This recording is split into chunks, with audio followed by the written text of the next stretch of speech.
Assalamu alaikum everyone. I hope you all are fine and doing great. So moving towards our new topic of grammar today. Today we have a topic of voice. So today we will learn about voice and the two types, active voice and passive voice. So let's begin with the definition of voice.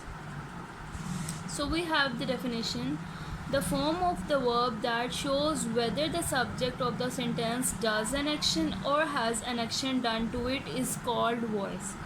So this is the definition of voice. Basically it means that the subject is performing an action or the particular action is happening to the subject. So in both cases it is called voice. Whether the action is being performed by the subject or the action is being performed to the subject. For example, the governor planted this tree when he visited our school. This sentence is active voice.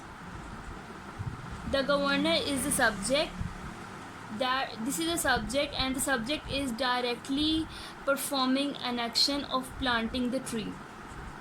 So that's why this sentence is active voice. This tree was planted by the governor when he visited our school. So tree is an object and the governor, who is the subject, comes in the middle of the sentence, and the tree, which is object, comes in the beginning of the sentence. So it means that the action is being performed by the governor. This is passive voice, and in the active voice the subject is directly performing an action.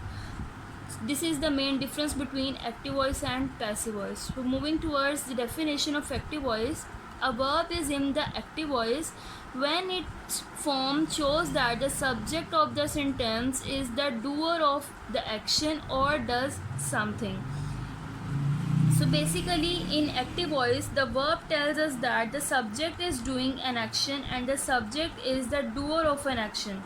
So the subject comes in the beginning of the sentence and the object at the last of the sentence, such as in the following examples which are given below the definition. The first example is the golfer hits the ball. So the golfer is the subject, hits verb, and the ball object. So the subject comes first in the beginning of the sentence, and then verb, and then object. So the subject is performing the action directly.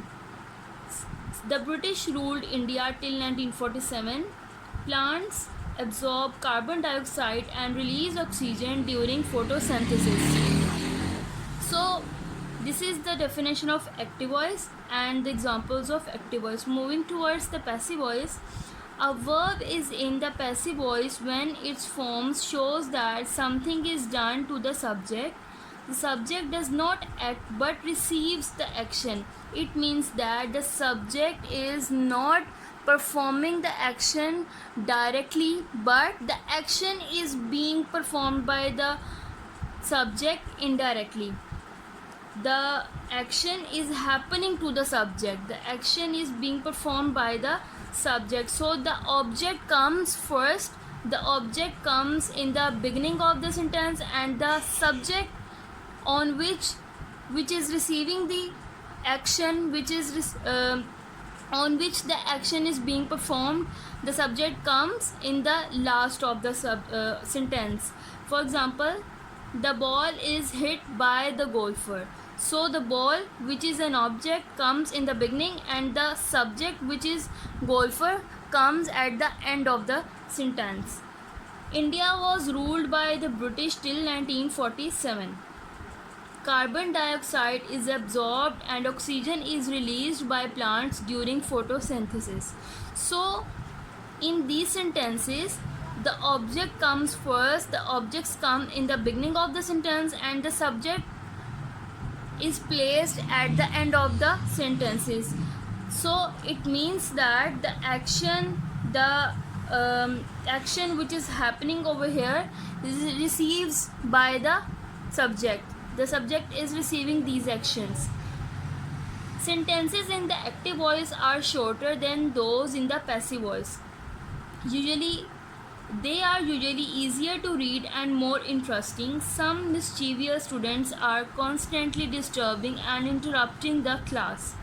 The class is constantly being disturbed and interrupted by some mischievous students. So, in the first sentence, which is active voice, some mischievous students, the students who are subject, comes in the beginning of the sentence, are constantly disturbing and interrupting the class. And in the second sentence, the class, which is an object, comes first in the beginning of the sentence, and the students who are subject comes in the last of the sentence. So the sentence would be like, the class is constantly being disturbed. So being is used just to make the sentence passive voice, so the ing form is used there. Disturbed and interrupted by some mischievous students.